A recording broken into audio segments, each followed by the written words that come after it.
예수님 당시 종교 지도자들은 예수님을 넘어뜨리려고 이런저런 질문을 던졌습니다. 그러나 예수님은 그 모든 질문에 정확하게 답하시면서 그들의 시도를 모두 막아내셨습니다. 그리고 이제 예수님께서 오히려 반문하십니다. 그리스도는 누구의 자손이냐? 그리스도라 하는 말은 헬라어이고 히브리어로는 메시아입니다. 우리말로는 구세주죠.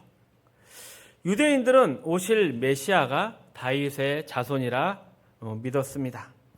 그런데 예수님은 시편 110편의 말씀을 인용하시면서 다윗이 그리스도를 내 주라 불렀는데 어떻게 자기의 자손을 주라고 부를 수 있느냐 되물으신 것입니다. 이 질문 앞에 아무도 대답하지 못했고 그날 이후로는 더 이상 감히 예수님께 묻는 자가 없었다고 기록되어 있습니다. 그러니 예수님의 이 질문은 단순히 그들의 입을 막기 위한 것이 아닙니다. 왜 다윗이 메시아를 주라 불렀을까? 이 안에는 깊은 의미가 담겨 있습니다. 마태복음 1장 1절을 보면 아브라함과 다윗의 자손 예수 그리스도의 족보다 이렇게 시작합니다. 분명히 예수님은 다윗의 후손으로 오셨습니다. 하지만 동시에 그 다윗보다 훨씬 더 크신 분이십니다. 그런데 여기서 흥미로운 점 한 가지는 예수님은 스스로를 다윗의 자손이다 이렇게 자신을 부른 적이 한 번도 없습니다. 사람들이 다윗의 자손이여 우리를 불쌍히 여기소서 이렇게 불렀습니다. 그리고 예수님은 그 호칭을 거절하지 않으셨습니다. 그 표현을 받아들이신 것이죠. 하지만 마태복음 26장 뒷부분에 가보면 예수님은 단순히 다윗의 왕권, 그 나라를 다시 세우러 오신 분이 아니라 다윗의 나라보다 훨씬 더 큰 나라를, 하나님의 나라를 세우러 오신 하나님의 아들이십니다. 이것이 26장 64절 말씀에 잘 드러나 있습니다. 우리 함께 읽어보겠습니다. 예수께서 이르시되 내가 말하였느니라. 그러나 내가 너희에게 이르노니 이후에 인자가 권능의 우편을 앉아 있는 것과 하늘 구름을 타가 온 것을 너희가 보리라 하시니. 그러니 예수님께서 세우실 왕국은 단순히 이스라엘의 한 왕조를 회복시키는 것이 아니라 전 우주적인 모든 역사 가운데 하나님의 나라를 세우는 것입니다. 그렇다면 이런 질문이 생길 수 있습니다. 왜 성경은 예수님을 다윗의 자손으로 소개하면서도 다윗이 그리스도를, 예수를 왜 주라고 불렀을까? 이것을 잘 이해하려고 하면 먼저 구약의 약속을 돌아봐야 합니다. 사무엘하 7장에 기록된 다윗의 언약입니다.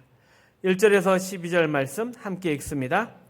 여호와께서 주위의 모든 원수를 무찌르사 왕으로 궁에 편하게 살게 하실 때 왕이 선지자 나단에게 이르되 볼지어다 나는 백향목 국에 살거늘 하나님에게는 휘장 가운데 있도다.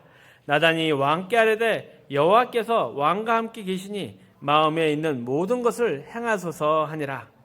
그만에 여호와의 말씀이 나단에게 임하여 이르시되 가서 내 종 다윗에게 말하기를 여호와께서 이와 같이 말씀하시되 내가 나를 위하여 내가 살 집을 건축하겠느냐.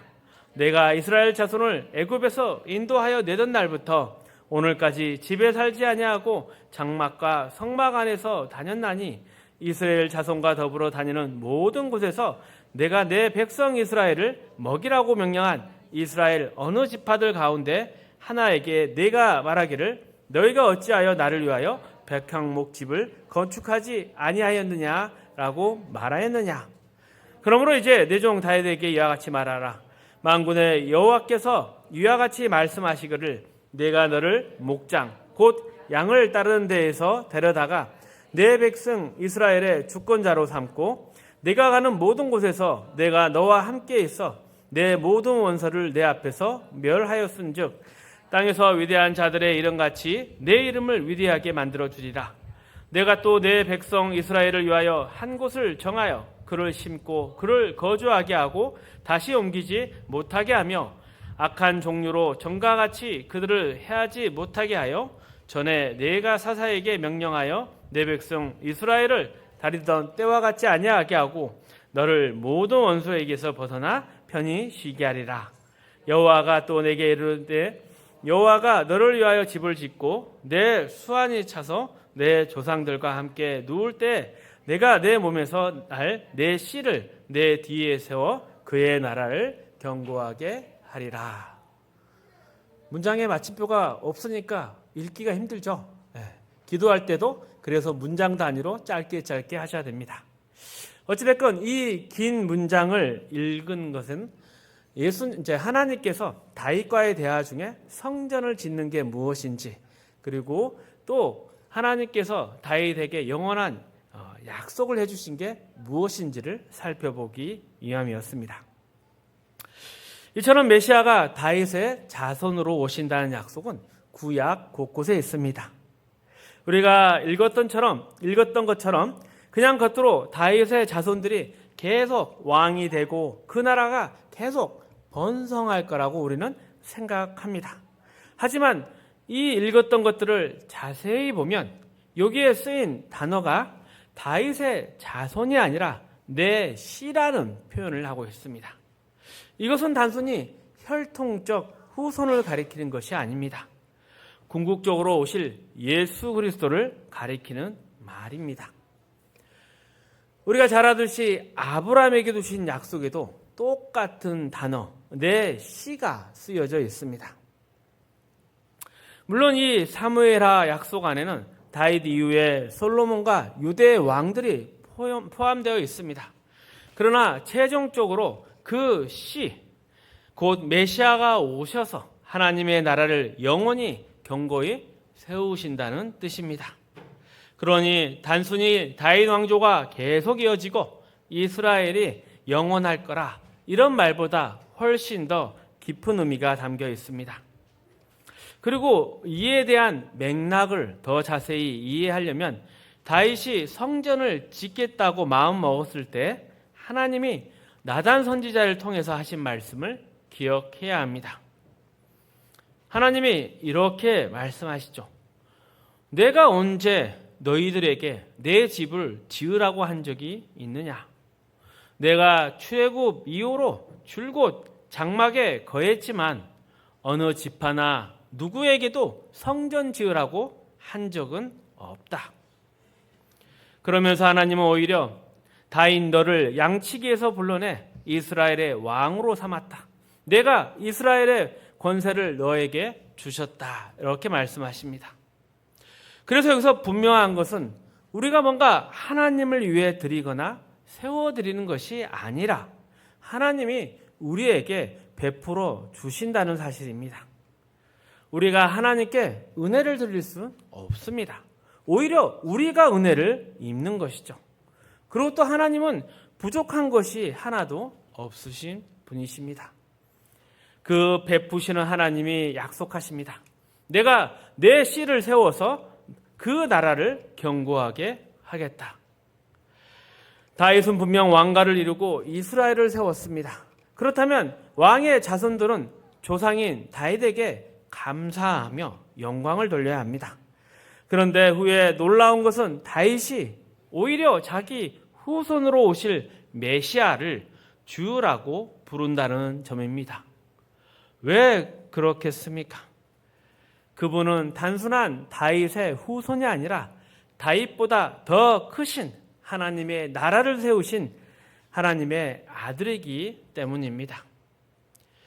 이 연결은 시편 40편을 보면 더 분명해집니다. 우리 1절에서 8절 말씀 함께 읽어봅니다. 내가 여호와를 기다렸더니 귀를 기울이사 나의 부르짖음을 들으셨도다. 나를 기가 막힐 웅덩이와 수렁에서 끌어 내 올리시고 내 발을 반석 위에 두사 내 걸음을 견고하게 하셨도다. 새 노래 곧 우리 하나님께 올릴 찬송을 내 입에 두셨으니 많은 사람이 보고 두려워하여 여호와를 의지하리로다. 여호와를 의지하고 교만한 자와 거짓에 치우치는 자를 돌아보지 아니한 자는 복이 있도다. 여호와 나의 하나님이여 주께서 행하신 기적이 많고 우리를 향하신 주의 생각도 많아 누구도 좋아 견줄 수 없나이다. 내가 널리 알려 말하고자 하나 너무 많아 그 수를 셀 수도 없나이다. 주께서 내 귀를 통하여 내게 들려주시기를 제사와 예물을 기뻐하지 아니하시며 번제와 속죄제를 요구하지 아니하신다 하신지라. 그때 내가 말하기를 내가 왔나이다. 나를 가리켜 기록한 것이 두루마리 책에 있나이다. 나의 하나님이여 내가 주의 뜻 행하기를 즐겨오니 주의 법이 나의 심중에 있나이다 하였나이다. 히브리서에서 이 시편 40편 7절과 8절을 인용하고 있는데 이 내용은 예수 그리스도의 초림을 가리키고 있습니다. 그래서 예수님이 이 땅에 오심이 어떤 의미인지를 설명하는 말씀들입니다. 이 시편의 기자는 자신을 기가 막힌 웅덩이에 빠진 사람으로 묘사하고 있습니다. 수렁에 빠져서 스스로 도저히 나올 수 없는 상태입니다. 그런데 하나님께서 그를 끌어내셨습니다. 어떻게 끌어내셨는가? 바로 하나님의 법을 즐거이 행하시는 메시아를 통해서입니다. 그래서 5절 6절에 이렇게 말하는 것입니다. 여호와 나의 하나님이여 주께서 행하신 기적이 많고 우리를 향하신 주의 생각도 많습니다. 내가 말하고자 해도 셀 수가 없습니다. 주께서 내게 들리기를 제사와 예물을 기뻐하지 아니하시며 번제와 속죄제를 원하지 않으신다 하셨나이다. 즉 하나님이 기뻐 받으시는 것은 제사 그 자체가 아니라는 것입니다. 하나님은 제물이나 제사보다 메시아를 통해서 나타나는 순종과 구원을 원하시는 것입니다. 그런데 그게 내 뜻대로 됩니까? 되지를 못합니다. 그래서 결국 하나님은 우리의 제사 대신 메시아를 우리에게 보내주십니다. 시편 51편의 1절 5절입니다. 함께 읽습니다. 하나님이여 주의 인자를 따라 내게 은혜를 베푸시며 나의 죄악을 맑게 씻으시며 나의 죄를 깨끗하게 제하소서. 물은 나는 내 죄가를 아나니 내 죄가 항상 내 앞에 있나이다. 내가 주께만 범죄하여 주의 목전에 악을 행하여 싸우니 주께서 말씀하실 때 의로우시다 하고 주께서 심판하실 때 순전하시다 하리이다. 내가 죄악 중에서 출생하였으며 어머니가 죄 중에서 나를 잉태하였나이다. 계속해서 16절, 17절 있습니다. 주께서 제사를 기뻐하지 아니하시나니 그렇지 아니하면 내가 드렸을 것이라. 주는 번제를 기뻐하지 아니하시나이다. 하나님께서 구하시는 제사는 상한 심령이라. 하나님이여 상하고 통회하는 마음을 주께서 멸시하지 아니하시리이다. 이 시편 51편은 아주 유명한 회개의 시입니다. 제목에서 나와 있듯이 다윗이 밧세바와 동참한 뒤에 선지자 나단에게 죄를 지적받고 곧바로 회개하며 지은 노래입니다. 이 시 안에서 다윗은 몇 가지 중요한 고백을 합니다. 그리고 사실 그것은 우리 모두의 고백입니다. 첫째, 자신이 죄 가운데서 태어난 존재이며 뿌리부터 악한 죄인이라는 사실을 인정합니다. 여기에는 누구 하나 예외가 없습니다. 또 둘째, 그런 죄인에게는 하나님 앞에 내세울 자랑거리가 전혀 없다는 것을 고백합니다. 인생이 어디 하나님 앞에 자랑을 하겠습니까? 그런데 놀라운 것은 하나님께서 우리에게 뭔가 선한 것을 가져오라고 요구하시지 않는다는 점입니다. 오히려 하나님은 그 상한 심령, 즉 죄를 인정하고 겸손히 회개하는 마음을 기뻐 받으신다는 것입니다. 이 시편의 배경을 더 살펴보겠습니다. 사무엘하 5장에 보면 다윗이 삶 속에서 어떻게 이 시편을 또 이런 사건들을 일어나게 되었나 확인할 수 있는 부분이 있습니다. 사무엘하 5장 1절에서 5절까지 말씀입니다. 함께 읽습니다. 이스라엘 모든 지파가 헤브론에 이르러 다윗에게 나와 이르되 보소서 우리는 왕의 한 고륙이니이다. 전에 곧 사울이 우리의 왕이 되었을 때에도 이스라엘을 거느려 출입하게 하신 분은 왕이셨고 여호와께서도 왕에게 말씀하시기를 내가 내 백성 이스라엘의 목자가 되며 내가 이스라엘의 주권자가 되리라 하셨나이다 하니라. 이에 이스라엘 모든 장로가 헤브론에 이르러 왕에게 나아오매 다윗 왕이 헤브론에서 여호와 앞에 그들과 언약을 맺으며 그들이 다윗에게 기름을 부어 이스라엘 왕으로 삼으니라. 다윗이 나이가 30세 왕위에 올라 40년 동안 다스렸을 때 헤브론에서 7년 6개월 동안 유다를 다스렸고 예루살렘에서 33년 동안 온 이스라엘과 유다를 다스렸더라. 성경을 자주 읽는 건 오후 예배가 많이 졸리기 때문입니다. 그리고 이 다윗의 후손에 대한 내용이 어렵습니다. 잘 따라오시기를 바랍니다. 다윗은 잘 아시는 대로 처음에 양을 치던 목자였습니다. 그런데 이스라엘의 첫 왕 사울이 하나님께 불순종하자 하나님께서는 사울을 버리시고 다윗을 왕으로 세우셨습니다. 하지만 왕으로 세웠을 때 여전히 사울이 왕권을 쥐고 있었고 다윗은 블레셋의 장수 골리앗을 쓰러뜨려 나라를 구한 영웅이었음에도 불구하고 사울에게 쫓겨서 블레셋 땅까지 도망가야 했습니다. 그래서 처음에는 유다 지파만 다윗이 왕으로 통치했지만 나중에 사울이 죽고 나서야 온 이스라엘이 다윗을 왕으로 받아들입니다. 그래서 사무엘하 5장을 보면 다윗이 블레셋을 물리치고 언약궤를 모셔와서 7장에 하나님을 제대로 섬기고 싶다. 하나님의 성전을 짓고 싶다. 이런 장면이 이어진 것입니다. 그리고 주변의 나라들을 정복한 기록도 쭉 펼쳐집니다. 그러다가 11장 1절에 이르면 해가 돌아와 왕들이 출전할 때 이런 말로 시작을 하는데 다윗이 군대 장관 요압과 신하들 온 군대를 전쟁터에 보내지만 정작 자신은 예루살렘에 머뭅니다. 그리고 바로 그때 그 유명한 밧세바 사건이 일어납니다. 다윗은 이런 끔찍한 죄를 짓고도 처음에는 그것을 죄로 깨닫지 못했습니다. 그러다 12장에 이르러 하나님께서 선지자 나단을 보내서 꾸짖으십니다. 나단이 다윗을 책망한 내용을 살펴보겠습니다. 함께 읽습니다. 여호와께서 나단을 다윗에게 보내시니 그가 다윗에게 가서 그에게 이르시되 한 성읍에 두 사람이 있는데 한 사람은 부하고 한 사람은 가난하니 그 부한 사람은 양과 소가 심이 많으나 가난한 사람은 아무것도 없고 자기가 사서 기르는 작은 암양 새끼 한 마리뿐이라.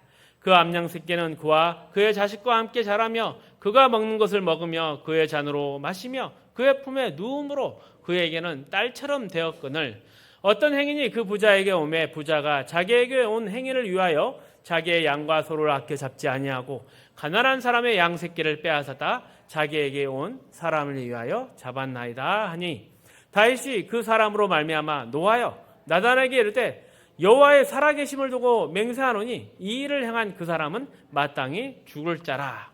그가 불쌍히 여기지 아니하고 이런 일을 행하였으니 그 양 새끼를 4배나 갚아 주어야 하리라 한지라. 나단이 다윗에게 이르시되 당신이 그 사람이라. 다윗이 밧세바 사건을 겪고 난 뒤에 시편 51편을 통해 깊은 회개의 노래를 남겼습니다. 죄를 짓고도 스스로 죄라는 것을 전혀 알지를 못했습니다. 참 이것이 죄라는 것이 단순한 행동의 문제가 아니라 자기 자신 존재 자체가 얼마나 뿌리 깊은 죄의 본성이 있는가 이것을 깨닫게 되는 것이었습니다. 생각해 보십시오. 사람은 애쓰지 않아도 죄를 자연스럽게 짓습니다. 죄라는 것은 본성이고 습관입니다. 어찌 보면 우리의 특기라고 할 수 있습니다. 그래서 시편 51편의 다윗은 자신이 죄악 중에 태어났다고 고백하고 있는 것입니다. 어찌 보면 죄로서 지어진 존재라는 것이죠. 그러니 하나님 앞에 내놓을 것도 자랑할 것도 없다는 것을 깨달은 것입니다. 내 안에 선한 것도 없고 의로운 것도 없고 하나님 앞에 설 수가 없습니다. 그러니 내가 기가 막힐 웅덩이에 빠져 있습니다. 그런데 그 기가 막힌 웅덩이에서 다윗이 붙잡을 수 있는 희망이 있습니다. 하나님께서 우리를 위하여 속죄양이신 메시아를 준비하셨다는 사실입니다. 하나님은 우리의 제사나 형식적인 제물을 원하지 않으십니다. 하나님이 기뻐 받으시는 것은 우리의 상한 심령, 즉 진정한 회개입니다. 다윗은 왕으로 나라를 세웠지만 자신이 죄 가운데 태어난 사람, 이 앞에 깊은 절망을 합니다. 죄로 가득한 자신이 어떻게 하나님의 나라를 다스리고 지켜가겠습니까? 그래서 그는 깨닫게 됩니다. 하나님께서 원하시는 의와 진리, 거룩을 완성하실 수 있는 분은 내 자신이 아니라 오직 메시아 뿐이라는 것을 깨닫습니다. 그래서 이 메시아는 다윗의 씨로서 오시지만 단순히 다윗이 세운 왕권과 영광을 이어가는 자손이 아닙니다. 오히려 무너질 수밖에 없는 인간의 왕국을 영원한 가치로 채우고 완성하실 진정한 왕입니다. 그래서 다윗은 예수 그리스도를 주라고 부를 수밖에 없었던 것입니다. 비록 다윗이 시대적으로 인간적으로 먼저 태어났지만 모든 참된 의미와 가치가 메시아 안에서 완성되는 것입니다. 그래서 메시아만이 우리의 주요 유일한 해답이며 참된 인생과 역사의 주인이십니다. 예수님께서 당시 유대인에게 던지신 질문, 왜 다윗이 주라고 칭했는가? 바로 이 지점을 찌른 것입니다. 다윗이 왜 자기 자손을 주라 불렀나? 다윗이 이룬 것이 무엇이 있느냐? 아무것도 없다는 것입니다. 오직 메시아를 통해서만 진정한 가치와 영원한 소망이 가능하다는 말입니다. 하지만 당시 유대인들은 여전히 다윗의 왕권 회복, 이스라엘의 정치 군사적 자랑을 꿈꾸고 있었습니다. 메시아를 단순히 민족적 자랑을 되살리는 사람으로만 생각했지 자신들의 죄와 공허를 채워줄 구세주로는 보지 못했습니다. 그래서 끊임없이 부딪힐 수밖에 없었던 것이죠. 그런데 이 모습은 오늘날에도 다르지 않습니다.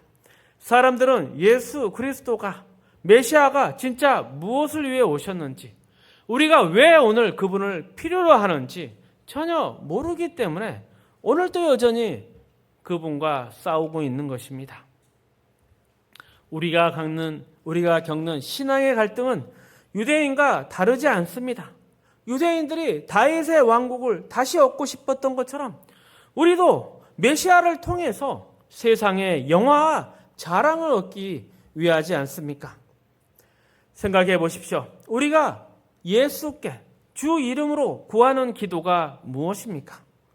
건강 주라, 자식 잘되게 하라, 돈 주라, 세상 인정받게 하라. 대부분 세상이 제시하는 가치들로 채워진 삶, 세상적 평안을 달라는 요구 아니겠습니까?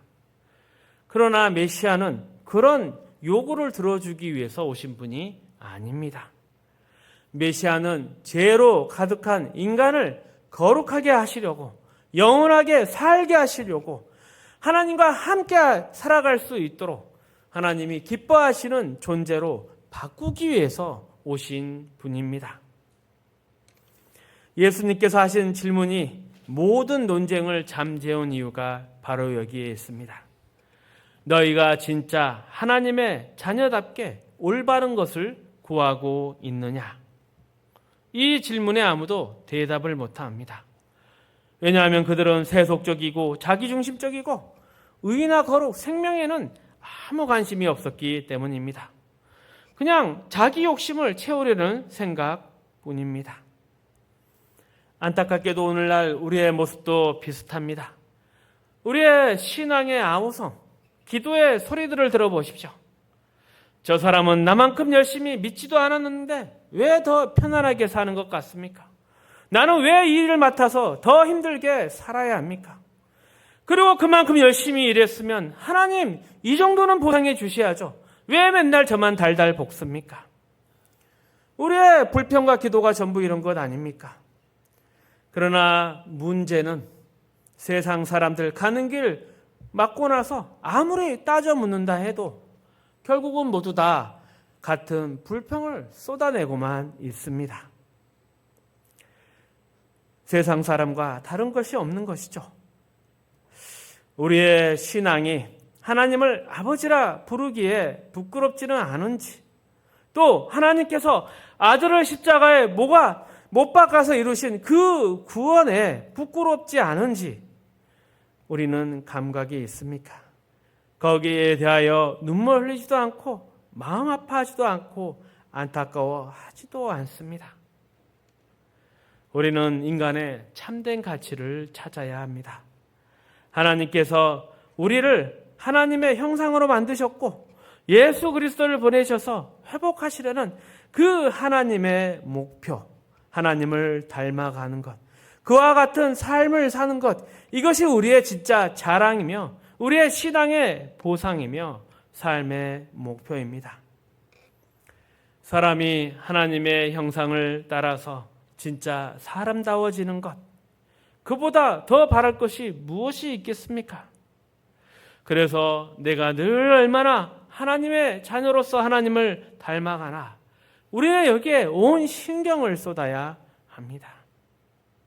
그런데 현실이 그렇지 못합니다. 더 넓게 이야기해보면 오늘날 한국교회 안에 참 안타까운 모습이 많습니다. 교회가 가장 이기적이고 경쟁적이고 남을 쉽게 심판합니다. 따뜻하지도 않고 아량도 없고 거룩하지가 않습니다.